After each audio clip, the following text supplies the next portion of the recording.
పొయ్యి మీద పాలు పెట్టాను, కొంచెం చూస్తూ ఉండు. నేను స్నానానికి వెళ్ళి వస్తాను. సరే అమ్మా.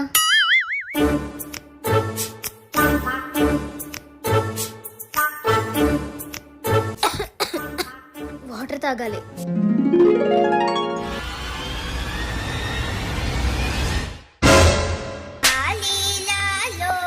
అమ్మొచ్చేలోపు క్లీన్ చేసేయాలి.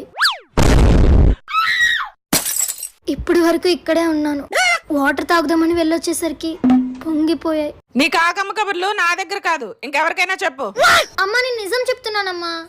ఇల్లు కూడవడం రాదు, అంట్లు కడగడం రాదు, వంట చేయడం రాదు, కనీసం పాలు పొంగకుండా చూసుకోవడం కూడా రాదు.